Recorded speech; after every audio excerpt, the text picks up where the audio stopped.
Media for joining us in a short press conference which culminates in our morning's activity.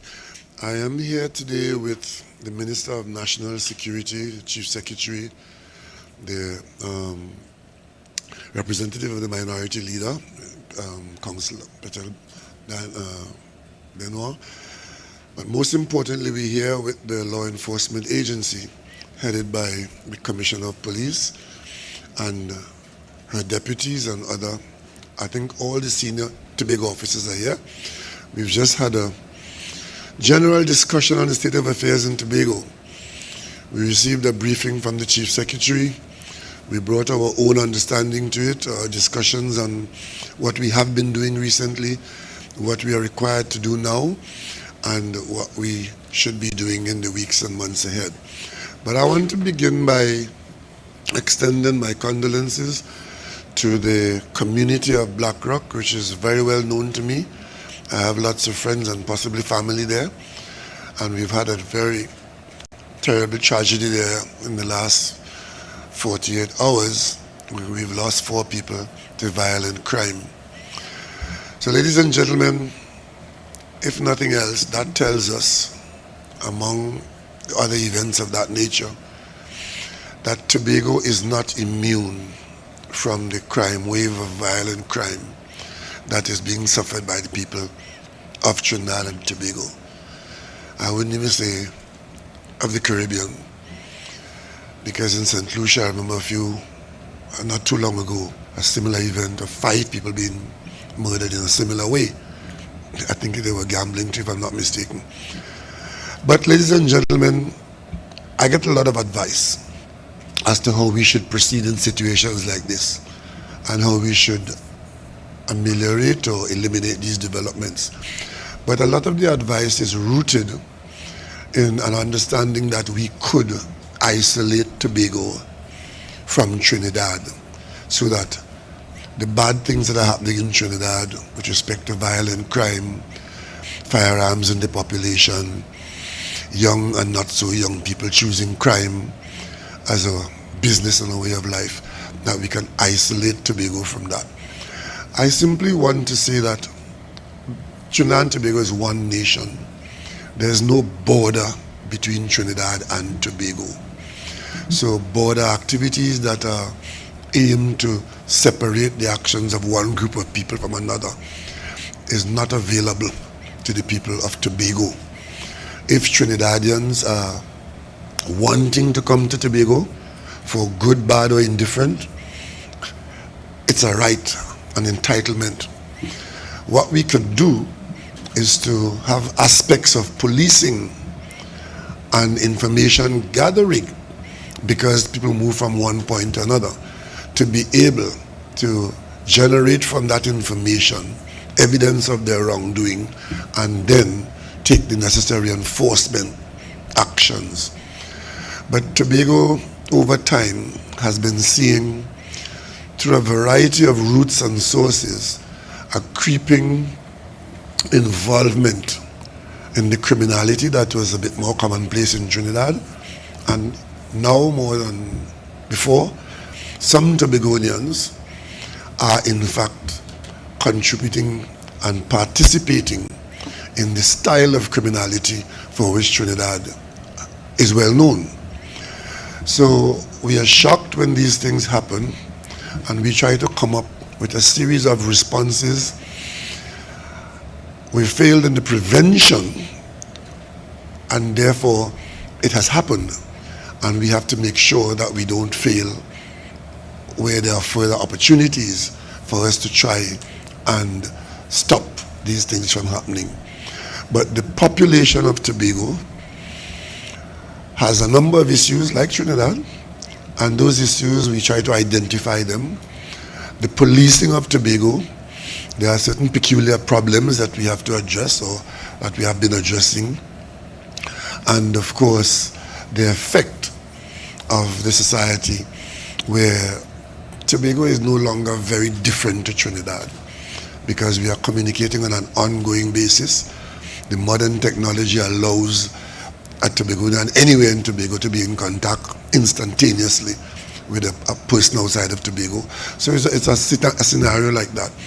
And at National Security, a couple months ago, the Minister of National Security and his team did meet with the Chief Secretary to discuss the same thing, even before this thing happened in Plymouth. And today we're discussing it again, and we have some reports to make to you and some ideas, and hopefully you have some questions you'll try to answer. But I'd like the Commissioner of Police to, at this stage, say to Tobago what the police has been doing or is planning to do in Tobago in response to your situation, where already in July we are seeing a larger number of murders than we had last year. So that is a very troublesome, very worrying situation which we do not intend to ignore. Commissioner, could you, there's a mic, give the Commissioner the mic, and could you stand here and so that the media can. So, thank you very much, Prime Minister. Good afternoon to the viewing and the listening public. First, let me start by extending my condolences to the family, friends, and the community of Blackrock. And as been identified, there has been an unprecedented increase in violent crime on the island of Tobago. But it has not gone unnoticed. Proactively, what I would have done as Commissioner, I would have deployed additional resources of the GEB and the IATF, and that was to create and to facilitate a frontal approach against the criminal elements. Additionally, as of yesterday, I would have sent another group of officers to provide training to the frontline officers. Additionally, we will increase our intelligence focus on the island of Tobago.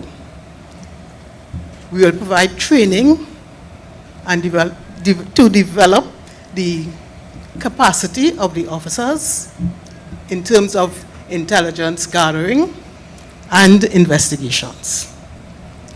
And Prime Minister and members of the viewing and the national community, we still implore that we get the engagement of the public to assist with the human intelligence. We cannot do it alone. We will increase our technological capabilities with the use of the CCTV cameras, and we'll also seek to increase the intelligence gathering by the use of our cybercrime and additional forensic capabilities. Before you go, Commissioner, I would like you to identify the officers who are here with you this afternoon, all of them. So, sure. Oh, and well, let me apologize because I was not here by myself. So, Deputy Commissioner Junior Benjamin, would you please? Deputy Commissioner Benjamin is in charge of operations. We have Deputy Commissioner Suzette Martin with responsibilities for intelligence and investigations. Deputy Commissioner Natasha George in charge of administration. Assistant Commissioner Tobago, Mr. Hayes. Senior Superintendent Kirk. Superintendent Joseph. Assistant Superintendent Barra. And the inspector with responsibilities for crime on the island,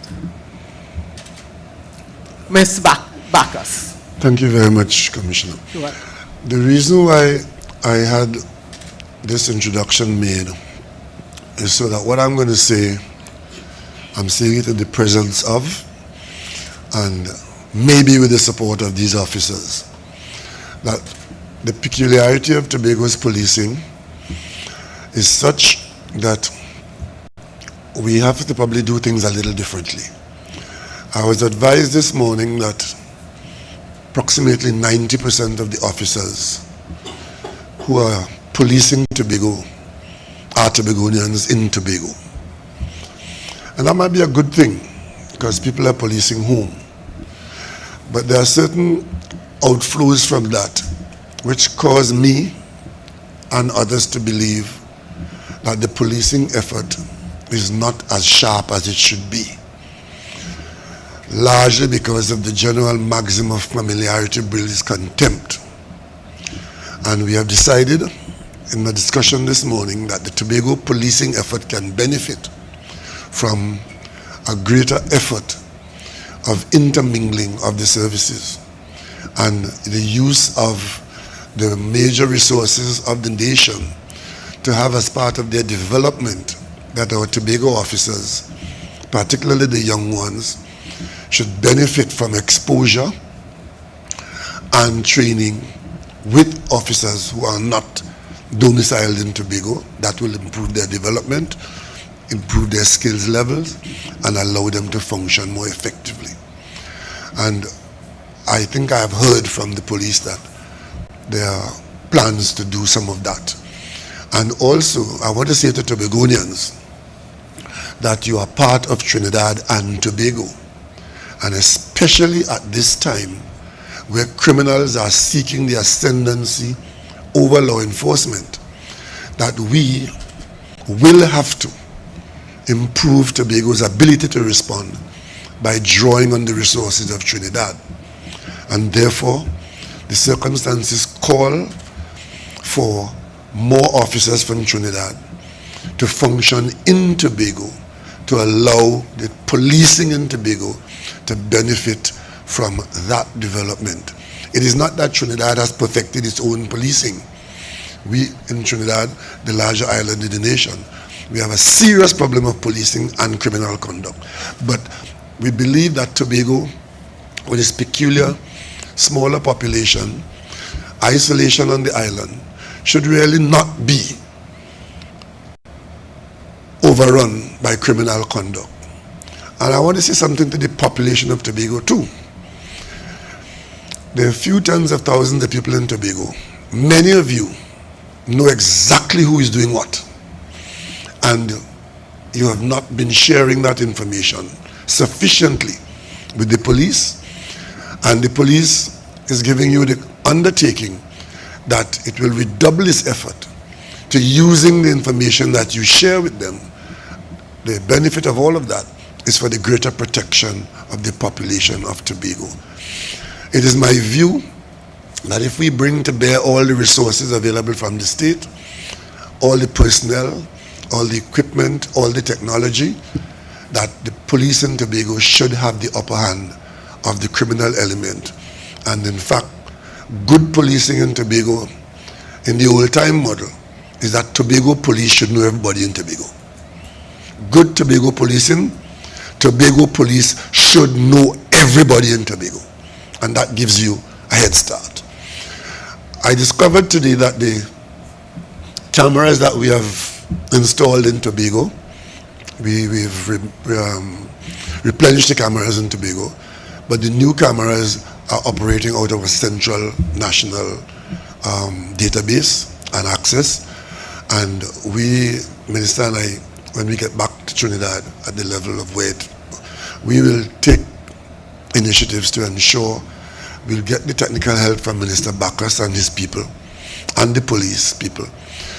We want to make Tobago's E99 specific to Tobago, so that you don't have to go through the Trinidad checkpoint to report an E99 incident and get a response from somebody in Trinidad on the system handling a matter in Tobago.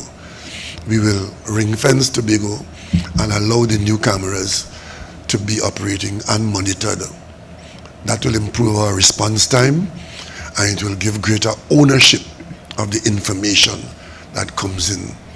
We'll make an extra effort to see if we can get the population to be able to assist, because great success in policing anywhere in the world, whether it's Chicago, London, Melbourne, Australia, great policing usually is on the backbone of support from the communities providing information to the police.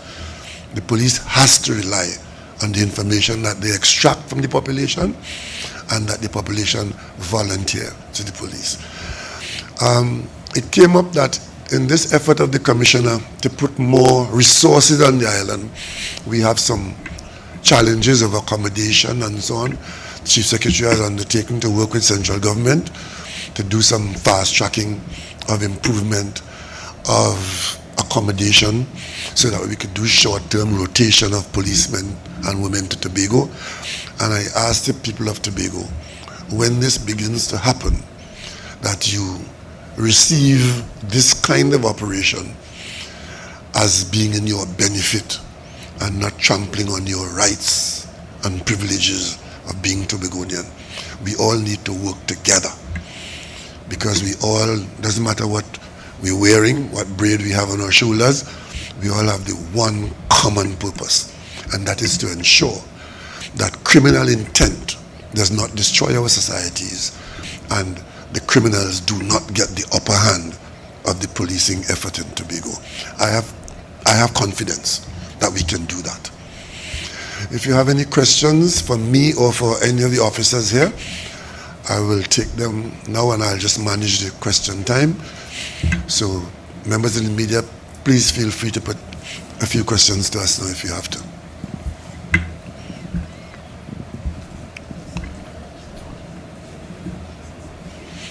Please identify yourself and put your question.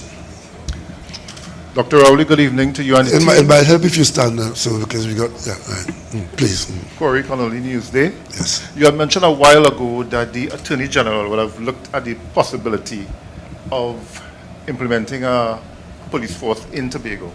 Could you give an update on that? Well, I know that the AG is looking at it and we intend to do that. I think there's common purpose in that. And there, for those people who don't understand, that it's not a question of just having a second police force.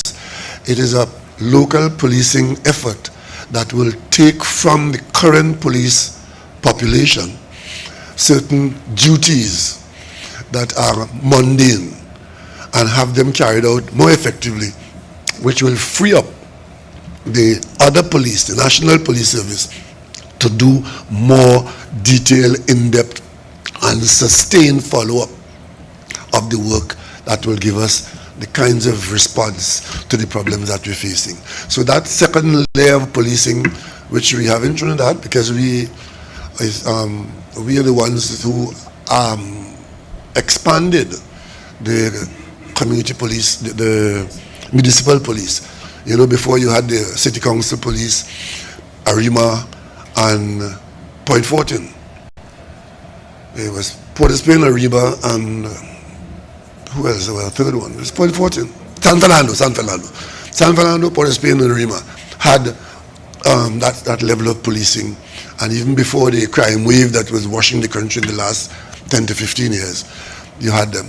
Well, what we have done, we've now taken steps and have added it across the municipalities. So Diego Martin, Chaguanas, Point 14, Siparia, we put that level in. So Tobago, I'm not a lawyer, son, I don't ever pretend to be that. But there was a little more complexity in doing it with Tobago because of the Tobago House of Assembly Act. Tobago is the only municipality, if you will call that, excuse me, Chief Secretary, that has the Tobago House of Assembly Act in place. So the law to do that is a little different to the one in Trinidad. So when we did it in Trinidad, you couldn't have automatically done it. But we are going to do it, and we'll give it some priority. So when you get that policing here, they will take over some of the jobs that are now being done by the main national police, and it will allow us to get better policing, and we'll work alongside the other paramilitary entities, and together, a population of 60,000 people, with all that effort, the criminals should not get the better of us. Okay? Good afternoon, Mr. Good afternoon. Prime Minister. Elizabeth Williams from TV6 Express and I-95.5 FM. Good afternoon. Good afternoon. Wanted to know from you, as a Tobagonian first, from Mason Hall, Tobago, are you disappointed at this time with the escalation of crime in Tobago? Very much so. I mean, I am not happy at all, and it diminishes me, and I think it diminishes all of Tobago that we are making this kind of news or being out front for all the wrong reasons. I grew up in Tobago, and as I was telling those of us who were in the room this morning, this is not the Tobago I knew or the Tobago I grew up in. The Tobago I knew, parents took responsibility, serious responsibility, for instilling in their charges, their young children, the responsibility to be respectful, to be ambitious, and to, make something of yourself. Unfortunately, that's not happening now. The world has changed, and people are choosing. This is not accidental, something happening to us accidentally. Some people are deliberately choosing criminal conduct as a way of life. And it's no longer primary school children being taught crime doesn't pay, because some people are taking the position that to get paid, crime is the place to be. So I am disappointed. I'd much rather that Tobago be the small part of the nation where peace, safety and security are taken for granted, because that's the reality. But because of that, we have become a soft target for criminals elsewhere in the nation. And we could hardly have expected continuously to not be seen, noticed, and encouraged into criminality by the rest of the nation. That's what's happening here. People who may have committed crime outside or who may have gone to jail from Tobago, built up relationships, come back to Tobago, have new friends who find Tobago is the place to do. And so all these changes are taking place, and they're reflecting or resulting in what we are seeing here now. Mr. Prime Minister, earlier today, the opposition would have spoken to I-95.5, stating that, expressed a disappointment in terms of the government, stating that the government has failed in terms of its crime, in terms of treating with crime in relation to Tobago. What's your view on that? Who said that? A member of the opposition. Oh, well, let's face it, right? I mean, the opposition could say anything and not be responsible for anything. And I don't know that the opposition's position is what drives us to respond. We are government, and there's a governmental responsibility, and the agents of state are numerous and wide, and what we try to do is to get the best effort for the nation. So an opposition comment that the government has failed, all I will say to them is that if they didn't fail when they were in government, they wouldn't be in opposition today.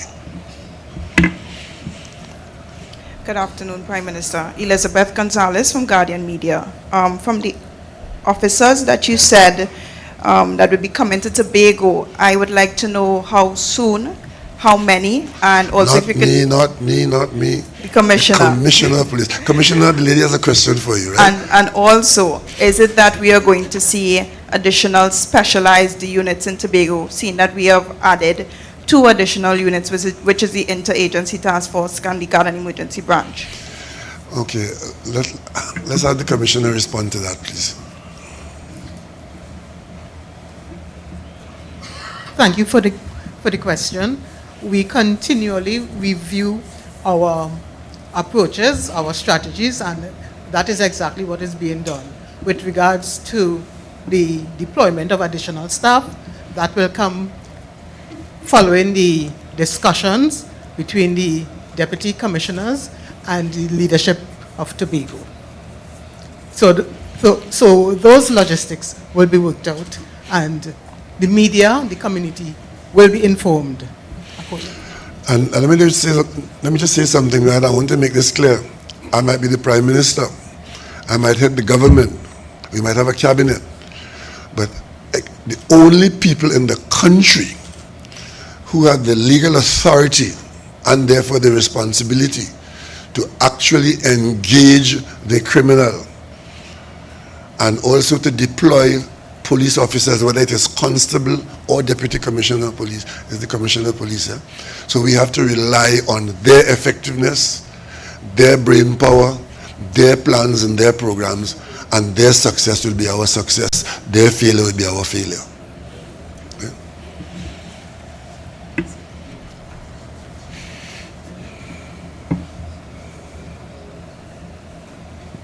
Yeah, I have a question for the National Security Minister with regards to CCTV surveillance cameras for Tobago. The latest number I have is that 181 cameras were installed. That's after the meeting with the commissioner in March. I think the meeting was in March. Mr. Hines, is there a target for Tobago in 2024 as to how many cameras are we going to see being installed on the island?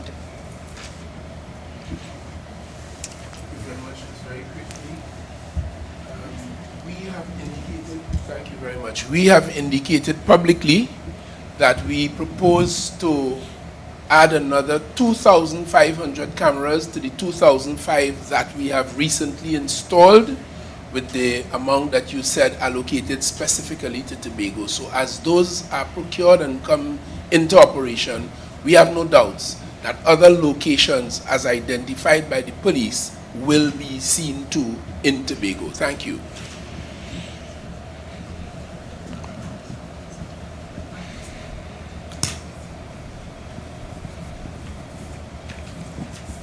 Yes, it's Maxwell Taylor, Channel 5 News, Tobago Channel 5.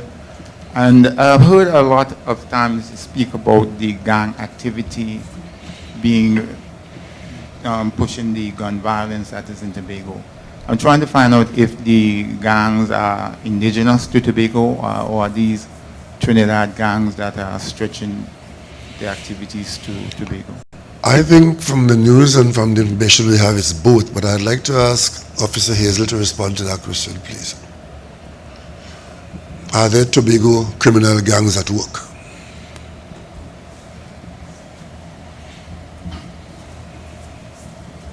Thank you very much. I want to say to us all that within the Twin Island state of Trinidad and Tobago, we have had a proliferation of gangs coming from both islands, where persons are seeking the opportunity to explore on criminal activities, and therefore it is not specific to any part of the jurisdiction, but we have had persons from both islands involved in gang activities. Okay, so we can't say it's Trinidad gangs or it's Trinidad criminals who are terrorizing Tobago. Tobago is making its own contribution to its own heartache. Yes. Good afternoon again. I have a question for the Chief Secretary. I just want your thoughts on the outcome of the meeting today. Were any milestones set? Is it that we are looking at a 7% decline by the end of the year? Just give me feedback on that. Thank you for putting that question to the Chief Secretary. Thank you very much, Honorable Prime Minister. Firstly, the Commissioner of Police is the one responsible for treating with crime in law. So the question of percentages, I'll leave that for the Commissioner of Police. But yes, the meeting, I think, was a very productive one. We went through in great details the uniqueness of the Tobago circumstance and some strategies for treating with those circumstances. And as you would expect, we can't just publicly conversate about those strategies, because certainly we want to have an advantage against those who wish to destroy our peaceful paradise. But I'll end by saying this though. I hope for all Tobagonians looking that you have an appreciation that there is a need for an even more aggressive approach to policing and to treating with criminals on island. And I hope that when such an aggressive approach is taken, that we will get the support of the community at large. Because we need you as part of the policing effort. We need you to support the TTPS. We need you to share information safely. We need you to cooperate with the TTPS and ensure that we can return Tobago to where it once was. And given that our population size remains relatively small, our geography is not changing. We didn't grow by not even a few inches. In fact, we probably lost some inches due to climate change. Certainly Tobago can be a pilot for what a safe community can look like and how we ought to respond to criminal elements. Mr. Chief Secretary, I know you stated previously in the past about treating with derelict vehicles in Tobago, all across Tobago. How is that shaping up? Well, relatively well. What is happening is that we have a team that comprises public health, lawyers, and they're getting advice and guidance with the TTPS. And so in that combined effort, they are systematically cleaning up the streets. And that is to ensure ease of passage, ensure that these derelict vehicles don't present opportunities for hiding drugs and all of those things. So that is proceeding as we speak. I just want to bring to the attention of the Prime Minister a situation that is ongoing with Registrar General. It's a situation that was brought to the attention of the Chief Secretary previously. There's a situation right now where Tobago seems to be locked out in terms of the computer system. Again? Well, yes. Is that accidental or is it deliberate? I don't want to make a pronouncement on that, but there appears to be a situation because some Tobagonians would have called me upset. Even Mr. Prime Minister, one Tobagonian told me they journeyed to Trinidad because the birth paper was not readily available in Tobago. There's also a situation where death certificates are not, it cannot be accessible in a timely manner. Previously, the situation was that someone in Trinidad was locking the computer system, so Registrar General in Tobago could not have access. So I said, let me at least bring this to your attention so that you can look into it. Well, thank you very much for that, because this is surprising to me, and I thought we had dealt with this comprehensively when it arose a few months ago, because it had to do with an interpretation by some public servant as to what the law permitted. And we did, in fact, rectify it by making sure that we had the proper interpretation and that Tobago's access to the system was facilitated. So I'm surprised, but I'll look into it as soon as I get out of here. In terms of treating with crime, do you think we have lost the war on crime at this time? No, we have not lost it, and we do not intend to lose it. And if you ask why I say that we have not lost it, the war on crime is a war on people's behavior. And it was never a situation of flicking a switch. It's a situation of being engaged for as long as is required to be engaged. So there is no day in the future when we will say there will be no crime in the country, or there wouldn't be a person who is planning to execute a crime. We just have to be engaged permanently. And that is why, from day one, the establishment of a constabulary, even in the good old days, which is a long way from where we are now, in terms of the killing and the shooting and so on, you had a constabulary to respond to whatever negative was coming from the behavior of the population.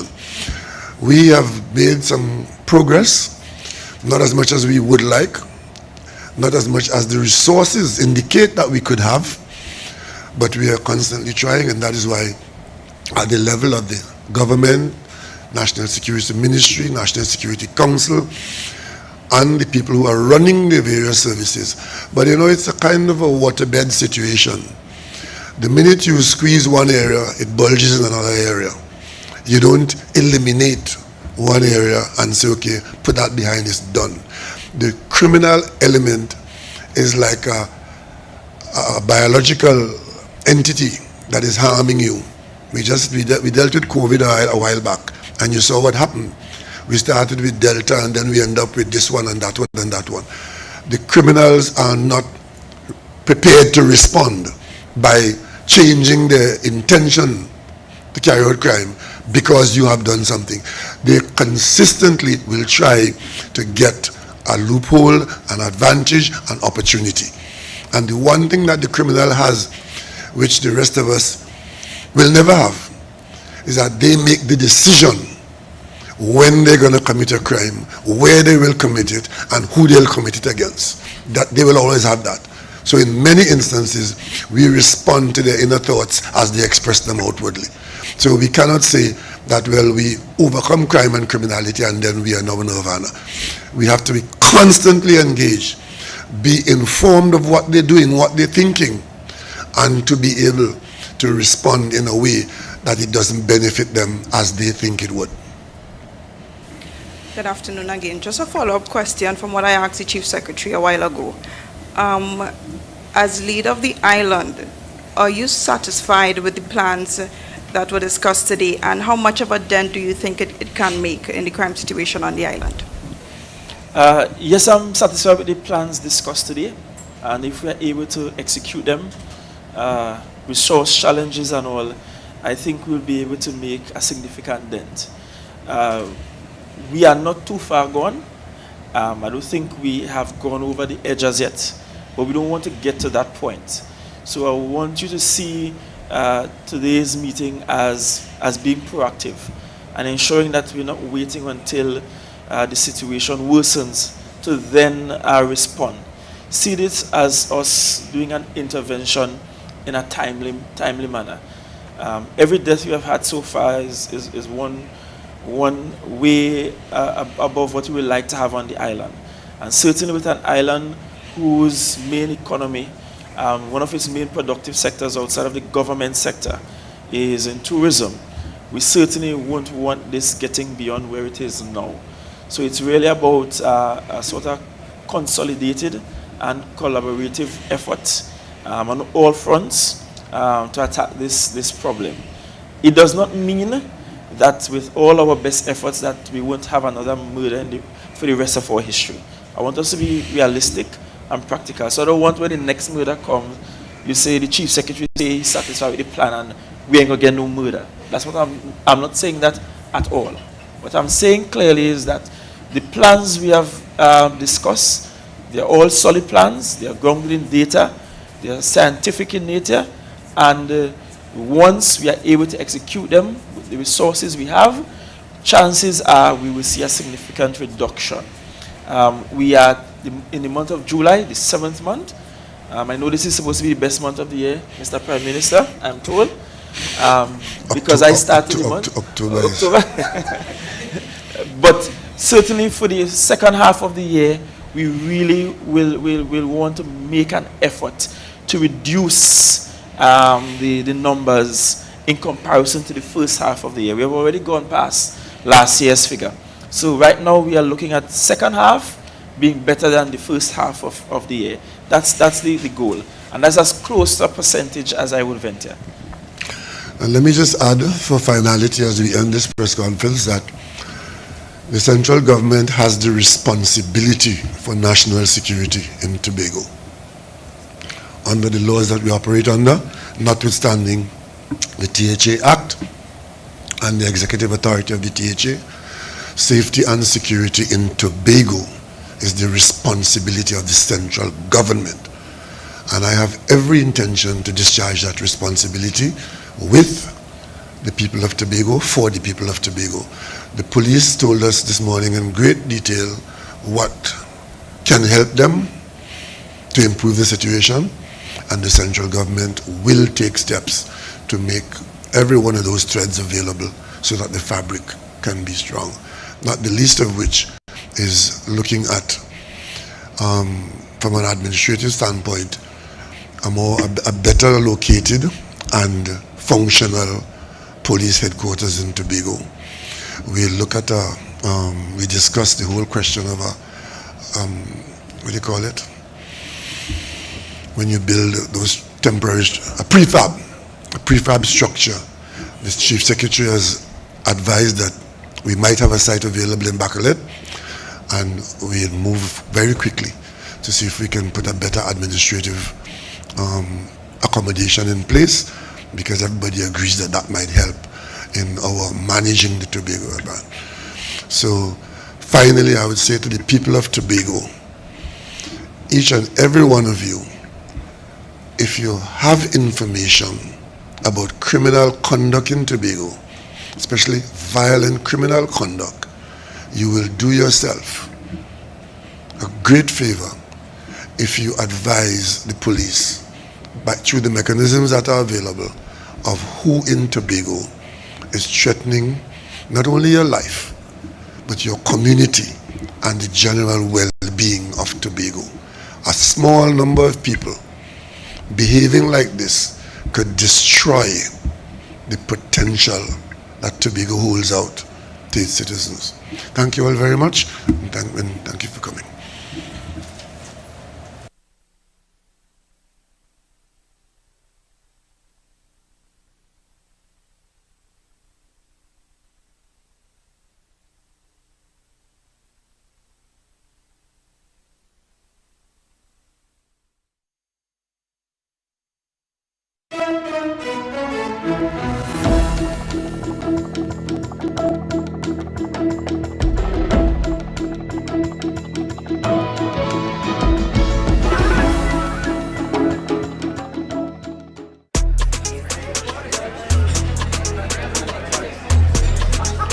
By 20, 50 by 25.